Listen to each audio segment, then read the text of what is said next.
ሜዳሊያዎችን በገንዘብ ገዙት ህፃናቱ አልተቻሉ 54ኛው የኢትዮጵያ አትሌቲክስ ሻምፒዮና በታላቅ ድምቀት መጠናቀቁ ይታወቃል ከሚያዝያ 28 እስከ ግንቦት 3 2017 ዓ.ም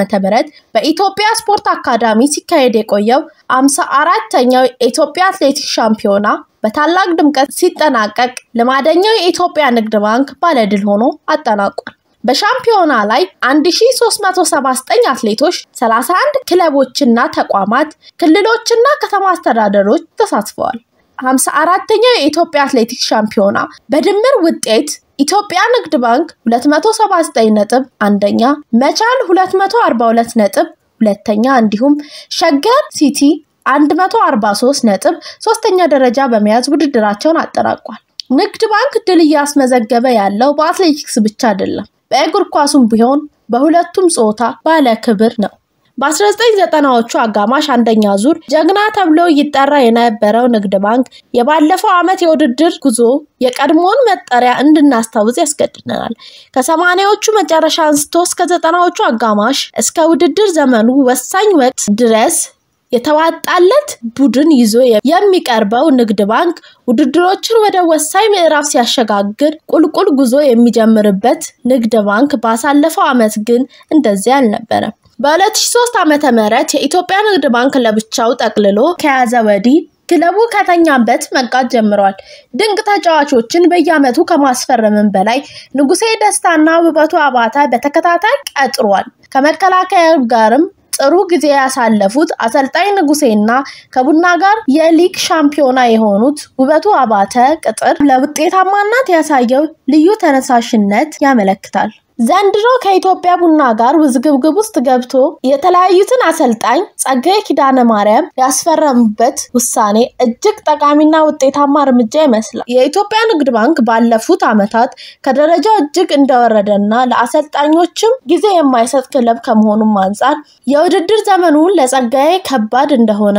ተገምቶ ነበር በተለይም ቡድኑ በውድድር ዘመኑ መክፈቻ በአዲስ መጪው ወላይታ ድቻ የደረሰበት ከባድ ሽንፈት የቀድሞውን የሐረር ቢራ እና የትራስ አሰልጣኝ የባንክ ህይወት አጭር እንዳይሆን ያሰጋ ነበር እስከ መጨረሻው ደቂቃ የሚዘልቅ የተጋዳይነት መንፈስ ጥብቅ መከላከል እና ያገኙትን የግብ ዕድል በአግባቡ መጠቀም የንግድ ባንክ መለያ ዋንጫ ማንሳት ችሎ ነበር ኢትዮጵያ ንግድ ባንክ ሴቶች ኳስ ክለብ እንዲሁ ከአመት አመት ዋንጫ የማይለየው ክለብ ነው በ2017 የኢትዮጵያ ሴቶች ፕሪሚየር ሊግ የመጨረሻው ሳምንት መርሃ ግብር አዳማ ከተማ 5-0 ያሸነፈው ንግድ ባንክ ለተከታታይ 5 አመት የሊጉ አሸናፊ መሆኑን ተከትሎ የልዩ ዋንጫ ተሸላሚ ሆኗል በውድድር አመቱ 22 ግቦች ያስቆጠረችው ሴናፍ ዋቁማ ደግሞ ከፍተኛ ግብ አስቆጣሪ በመሆን አጠናቃለች ተጫዋቿ አምናም ኮከብ ግብ አግቢ እንደነበረች ይታወሳል ኢትዮጵያ ንግድ ባንክ ዘንድሮ የፕሪሚየር ሊጉን ሻምፒዮና የሆነው ምንም ጨዋታ ሳይሸነፍ ሲሆን በ2016 የውድድር አመት የመክፈቻ ቀን በሐዋሳ ከተማ ከተሸነፈ ወዲያ በአጠቃላይ ለ51 ጨዋታዎች ያለ ሽንፈት የተጓዘበት ታሪክንም አስመዝግቧል የዘንድሮ የኢትዮጵያ ንግድ ባንክ አሸናፊነት ለተከታታይ 5ኛ በአጠቃላይ ደግሞ ለ8ኛ ጊዜ ሆኖ ተመዝግቧል ንግድ ባንክ ተከትለው ሐዋሳ ከነማና ሲዳማ ቡና ሁለተኛና ሶስተኛ ደረጃን ይዘው ሲያጠናቅቁ ሀምበሪቾ ድራሜና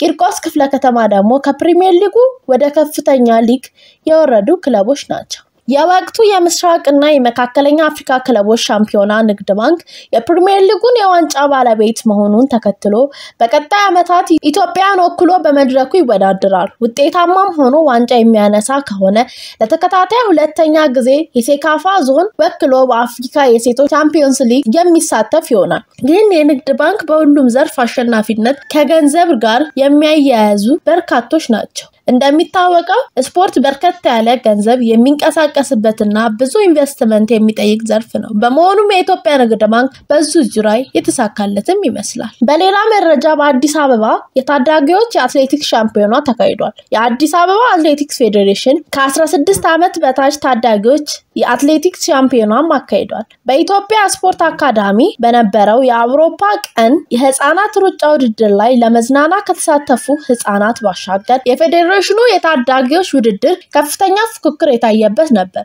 በውድድሩ ሁለቱም ጾታዎች ያሸነፉ ታዳጊዎች የማበረታታት ሽልማት ከፌዴሬሽኑ ፕሬዝዳንት አትሌት መልካሙ ተገኝና በአውሮፓ ህብረት የኢትዮጵያ አምባሳደር ተረክበዋል። አምባሳደሩ በውድድሩ መክፈቻ ላይ ባደረጉት ንግግር ከታላቁ ሩጫ በኢትዮጵያ ከትምህርት ቤቶችና ከማህበረሰብ ጋር በመሆን ይህንን ዝግጅት በማድረጋቸው እንዲሁም የቀጣይ ትውልድ አትሌቶች የምንፈጥርበት በመሆኑ ደስተኛ ነን በማለትም ተናግሯል። የአውሮፓ ህብረትና የኢትዮጵያ ወዳጅነት 50ኛ ዓመት በተከበረበት የአውሮፓ ቀን ሩጫ ላይ 1800 የሚደርሱ ህጻናት የተሳተፉበት ነበር። እንግዲህ ውድ የቻናላችን ተከታታዮች ከቻናላችን ጋር ስለምትሆኑ እናመሰግናለን። መረጃዎቻችን ለሌሎች እንዲደርስ ላይክ፣ ሼር፣ ሰብስክራይብ አድርጉ። በሌላ መረጃ ዳግም እስከምንገናኝ ሰላም።